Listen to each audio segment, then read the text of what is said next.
ಮುರುಘಾಶ್ರೀ ವಿರುದ್ಧ ಪೋಕ್ಸೋ ಪ್ರಕರಣ ಹಿನ್ನೆಲೆಯಲ್ಲಿ ಮುರುಘಾ ಮಠದ 4 ಗೇಟ್ಗಳಲ್ಲೂ ಭಾರೀ ಭದ್ರತೆಯನ್ನು ಪೊಲೀಸರು ಕೈಗೊಂಡಿದ್ದಾರೆ.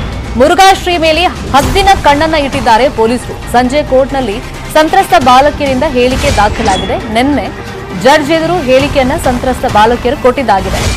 ನಾಳೆ ತನಿಖಾಧಿಕಾರಿ ಕೈ ಸೇರುತ್ತೆ ಬಾಲಕಿಯರ ಸ್ಟೇಟ್ಮೆಂಟ್ ಶೀಲ್ಡ್ ಕವರ್ನಲ್ಲಿ. ಇವತ್ತು ಹಬ್ಬದ ರಜೆ ಇರೋದ್ರಿಂದ ನಾಳೆ ಪೊಲೀಸರ ಕೈಗೆ ಹೇಳಿಕೆ ವರದಿ ಸಲ್ಲಿಕೆ ಆಗುತ್ತೆ, ಕೈ ಸೇರುತ್ತೆ. ನಾಳೆ ಮತ್ತೆ ಮುರುಘಾಶ್ರೀಗೆ ವಿಚಾರಣೆಗೆ ನೋಟಿಸ್ ಇಶ್ಯೂ ಮಾಡುವಂತ ಚಾನ್ಸಸ್ ಇದೆ. ಶ್ರೀಗಳ ವಿಚಾರಣೆ ನಡೆಸುವಂತ ಸಾಧ್ಯತೆ ಇದೆ. ಆದ್ರೆ ಮುರುಘಾ ಶ್ರೀಗಳ ಬಂಧನ ಬಹುತೇಕ ಡೌಟ್ ಅಂತ ಹೇಳಲಾಗ್ತಾ ಇದೆ. ಇನ್ನು ಪೋಕ್ಸೋ ಕೇಸ್ ಇದ್ರೂ ಮುರುಘಾ ಶ್ರೀಗಳ ರಕ್ಷಣೆಗೆ ಹುನ್ನಾರ ಆಗ್ತಿದೆಯಾ? ಫ್ರಮ್ ದ ಡೇ ಒನ್ ಈ ಅನುಮಾನ ಜನಸಾಮಾನ್ಯರಿಗೂ ಇದೆ. ಈ ಬಗ್ಗೆ ಚರ್ಚೆಗಳು ನಡೀತಾ ಇದೆ. ಪ್ರತಿ ಕೆಲಸದಲ್ಲೂ ಚಿತ್ರದುರ್ಗ ಪೊಲೀಸರು ಬೇಕು ಅಂತ ವಿಳಂಬ ಮಾಡ್ತಾ ಇದ್ದಾರಾ? ಹಾಗಾದ್ರೆ ಆ ಆರೋಪ ಪೊಲೀಸರ ಮೇಲಿದೆ, ಕಾರ್ಯವೈಖರಿ ಮೇಲಿದೆ. ಚಿತ್ರದುರ್ಗ ಪೊಲೀಸರ ನಡೆ ಮೇಲೆ ಹಂದಿ ಸಾಕಣೆ ಮಾಡೋದು ಅತ್ಯಂತ ಲಾಭದಾಯಕ. ಇವ್ರು ನೋಡಿ 1000 ಹಂದಿ ಸಾಕಿ ವರ್ಷಕ್ಕೆ ಕೋಟಿ ರೂಪಾಯಿ ಲಾಭ ಮಾಡ್ತಾರೆ. ನೀವು ಮಾಡಬೇಕಾ? ಅವರಿಂದ ಕಲಿಬೇಕಾ? ಫ್ರೀಡಮ್ ಆ್ಯಪ್ ಈಗಲೇ ಡೌನ್ಲೋಡ್ ಮಾಡಿ. ಹಲವಾರು ಅನುಮಾನಗಳು ವ್ಯಕ್ತವಾಗ್ತಾ ಇದೆ. ನಿನ್ನೆ ಬಾಲಕಿಯರ ವೈದ್ಯಕೀಯ ಪರೀಕ್ಷೆಯೂ ತಡ ಆಯಿತು. ನಿನ್ನೆ ಮಠದೊಳಗೆ ಮೊನ್ನೆ ಮಹಜರ್ ಮಾಡುವಾಗ ಆರೋಪಿಯಾದ ಶ್ರೀಗಳು ಇದ್ರು. ಮಹಜರ್ ವೇಳೆ ಶ್ರೀಗಳು ಮಠದಲ್ಲಿ ಇರೋಕ್ ಬಿಟ್ಟಿದ್ದು ತಪ್ಪಲ್ವಾ? ಸೊ ಈ ಬಗ್ಗೆನೂ ಕೂಡ ಚರ್ಚೆ ಆಗ್ತಾ ಇದೆ. ಎಲ್ಲ ಬೆಳವಣಿಗೆಗೆ ಸಂಬಂಧಪಟ್ಟಂತೆ ಮತ್ತಷ್ಟು ಇನ್ಫಾರ್ಮೇಶನ್ ಅನ್ನ ಕೊಡೋದಕ್ಕೆ ನೇರ ಸಂಪರ್ಕದಲ್ಲಿ ಕನೆಕ್ಟೆಡ್ ಇದ್ದಾರೆ ನಮ್ಮ ರಿಪೋರ್ಟರ್ ಮಂಜು ಆರ್ಯ. ಈಗ ಪೋಕ್ಸೋ ಆಕ್ಟ್ ಹಾಕಿನೇ ಸುಮಾರು ದಿನ ಆಯ್ತು. ಇಷ್ಟು ದಿನ ಆದ್ರೂ ಆರೋಪಿ ಬಂಧನ ಆಗಿಲ್ಲ ಅಥವಾ ವಶಕ್ಕೆ ಪಡೆದಿಲ್ಲ.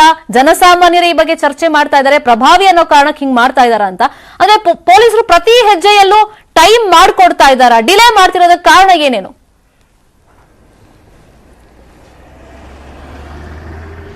ಖಂಡಿತವಾಗ್ಲೂ ಶರ್ಮಿತಾ, ಯಾಕಂದ್ರೆ ಈ ಒಂದು ಪೋಕ್ಸೋ ಕಾಯ್ದೆ ಅಂತಹ ಪ್ರಕರಣದಲ್ಲಿ ಪೊಲೀಸರ ನಡೆ ಸಾಕಷ್ಟು ರೀತಿಯಂತ ಒಂದು ಅನುಮಾನಗಳಿಗೆ ಎಡೆ ಮಾಡಿಕೊಡ್ತಿರುವಂತದ್ದು. ಅದು ಕೂಡ ಅಷ್ಟೇ ಪೊಲೀಸರ ಇನ್ವೆಸ್ಟಿಗೇಷನ್ ಏನ್ ಹೋಗ್ತಾ ಇದೆ ಪ್ರತಿಯೊಂದು ಹಂತದಲ್ಲೂ ಕೂಡ ಅಷ್ಟೇ ಅದನ್ನ ಡಿಲೇ ಮಾಡ್ಕೊಂಡು ಬರ್ತಿದ್ದಾರೆ. ಮೊದಲನೇದಾಗಿ ಯಾವುದೇ ಒಂದು ಪೋಕ್ಸೋ ಕಾಯ್ದೆ ಅಡಿಯಲ್ಲಿ ಯಾರೇ ದೂರು ಕೊಟ್ಟರು ಕೂಡ ಅಷ್ಟೇ ಇಮಿಡಿಯೇಟ್ ಆಗಿ FIR ಮಾಡಬೇಕಾಗುತ್ತೆ. FIR ಮಾಡಿದ 24 ಗಂಟೆಯ ಒಳಗಾಗಿ ಅವರನ್ನ ವೈದ್ಯಕೀಯ ಪರೀಕ್ಷೆ ಕಳಿಸ್ಕೊಡ್ಬೇಕಾಗುತ್ತೆ. ಜೊತೆಗೆ 164 ಅಡಿಯಲ್ಲಿ ಸ್ಟೇಟ್ಮೆಂಟ್ ಅನ್ನ ಮ್ಯಾಜಿಸ್ಟ್ರೇಟ್ ಮುಂದೆ ವಿತಿನ್ 24 ಅವರ್ಸ್ ಅಲ್ಲಿ ಮಾಡಿಸಬೇಕಾಗುತ್ತೆ.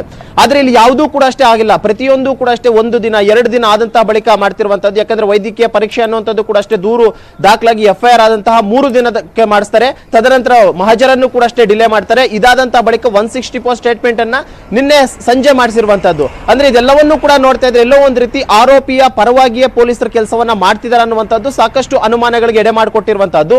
ಜೊತೆಗೆ ಕೇವಲ ಶ್ರೀಗಳು ಇನ್ನೂ ಕೂಡ ಅಷ್ಟೇ ಚಿತ್ರದುರ್ಗದ ಮಠದಲ್ಲೇ ಇದ್ದಾರೆ. ಆದ್ರೂ ಕೂಡ ಅಷ್ಟೇ ಶ್ರೀಗಳನ್ನ ಇದುವರೆಗೂ ಬಂಧನವನ್ನ ಮಾಡಿಲ್ಲ. ಯಾಕಂದ್ರೆ ಒಂದ್ ಕಡೆ ವಿದ್ಯಾರ್ಥಿನಿಯರ ಸ್ಟೇಟ್ಮೆಂಟ್ ಅನ್ನ ದಾಖಲು ಮಾಡ್ಕೊಂಡಿದ್ದಾರೆ. ವಿದ್ಯಾರ್ಥಿನಿಯರು ಕೂಡ ಅಷ್ಟೇ ಆ ಶ್ರೀಗಳ ವಿರುದ್ಧವಾಗಿ ಸ್ಟೇಟ್ಮೆಂಟ್ ಅನ್ನು ಕೊಟ್ಟಿದ್ದಾರೆ. ಆದ್ರೂ ಕೂಡ ಅಷ್ಟೇ ಬಂಧನ ಮಾಡದೇ ಇರುವಂತದ್ದು ಸಹಜವಾಗಿ ಸಾಕಷ್ಟು ಅನುಮಾನಕ್ಕೆ ಎಡೆ ಮಾಡಿಕೊಟ್ಟಿದೆ ಅಂತಾನೆ ಹೇಳ್ಬೋದು ಶರ್ಮಿತಾ. ಥ್ಯಾಂಕ್ ಯು ಮಂಜು ಆರ್ಯ ಈ ಕ್ಷಣದ ಅಪ್ಡೇಟ್ಸ್ಗೆ.